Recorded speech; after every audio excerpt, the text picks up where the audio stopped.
So, and the story has to do with the killings in SARS. And it was actually a whistleblower, a policeman that gave me the scoop, a pastor working in SARS. So they see this kind of abnormal, isn't it? A pastor working in SARS. And so it was about the killings. And why were they killing? And people were like, it was not possible for police to be killing, but they were actually killing people. So, and the bad thing there is that sometimes even they kill innocent people. And when I went into this investigation, I asked some SARS people, because by the time you've covered the beat for a while, of course, they gain trust and they can open up. So I wanted to find out why they were killing people. So I got so many reasons. One, when they arrest people or suspected robbers, they take them to court, they remand them, they come back to kill them. That is one of the reasons. So now they become the jury and the judge. That was why they were killing. So second, another reason, so many, so let me just mention some. Another reason is conversion of property, which is actually still going on now. So I'm already answering his question too. So conversion of property, they will get somebody, you arrest the person, they clear the person's account, they clear the person's, they take over hotels and buildings.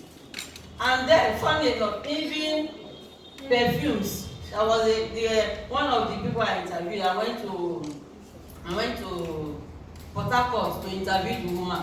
They collected even the perfume she bought for the son and killed the boy. And because they wanted to make sure that that story didn't go, the story didn't come out, they killed like 3 other of his friends to just, like James Harvey Chase will tell you this, the dead don't talk.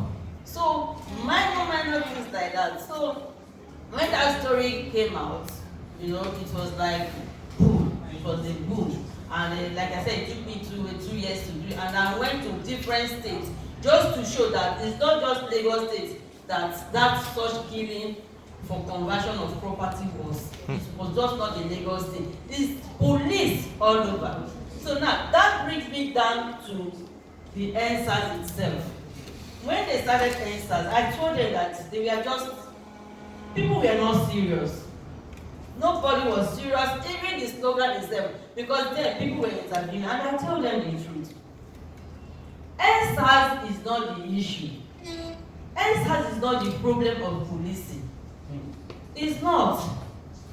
And right now, what Mr. Morris said was what I told people then when the heat was on, when this protest was going on, when they called us, we were having series of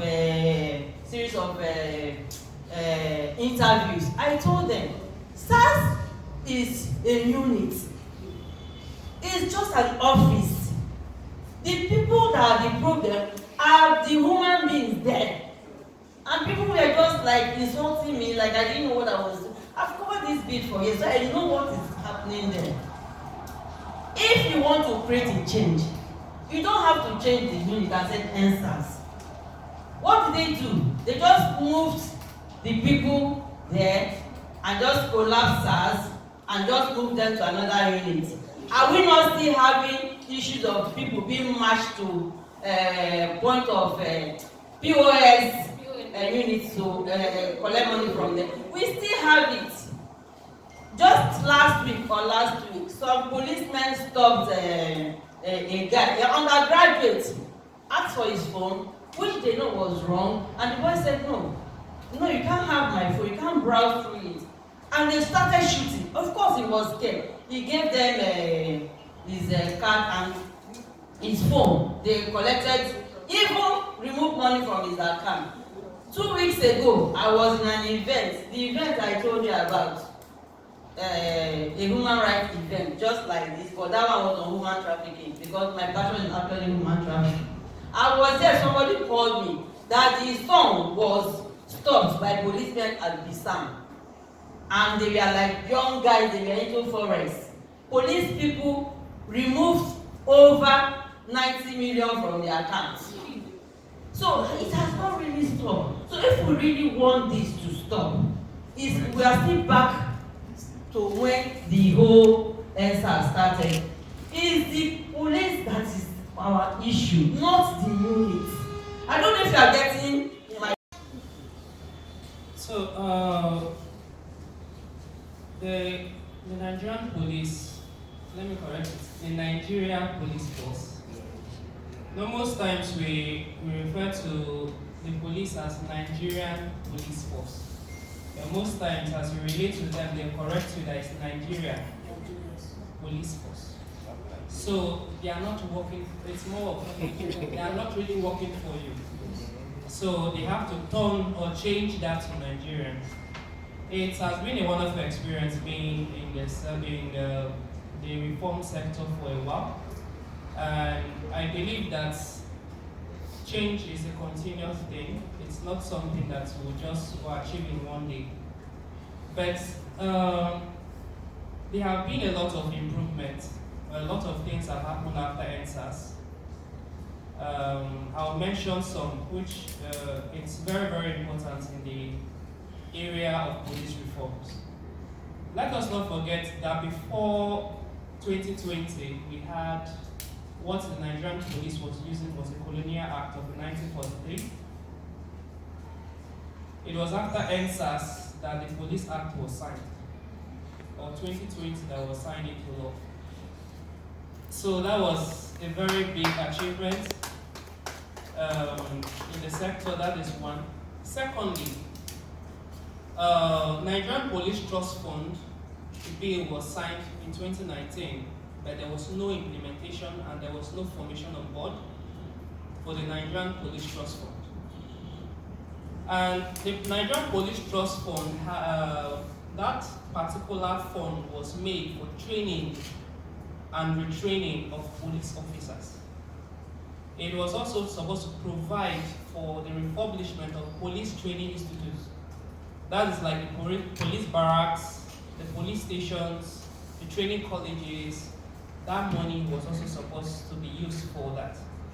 Also for purchase, for kitting, for armory for the Nigerian police force. You know, most times we complain about trainings, and that was why such funds was made, an alternative source of funding.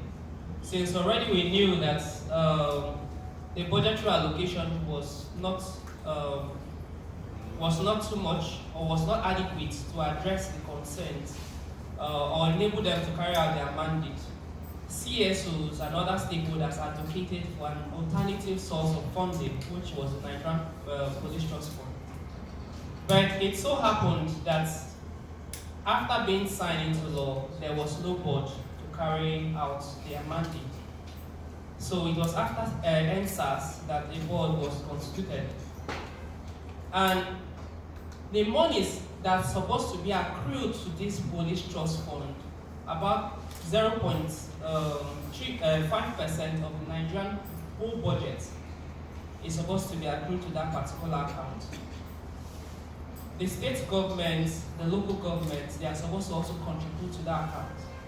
I think one of the panelists also made comment of some persons also supporting the Nigerian police fund. And most times those monies are not accounted for.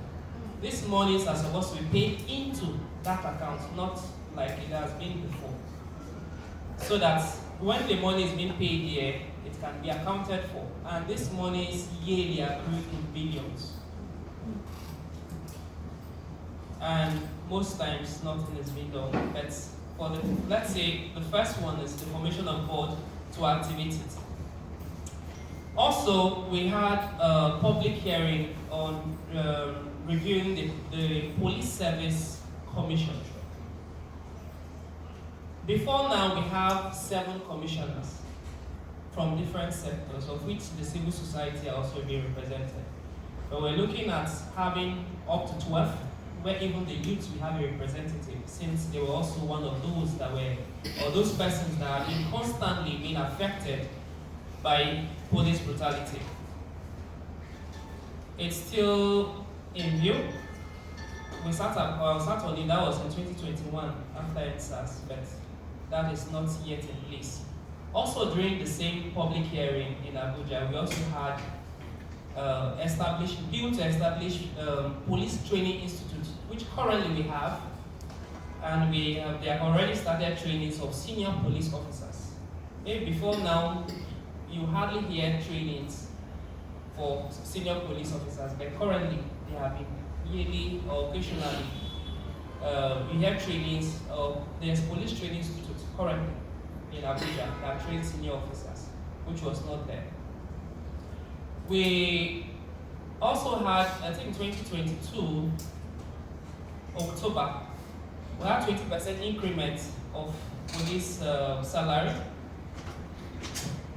which was below what some of us expected. And I've actually advocated for 100% increment because that was not good enough. I had an interview then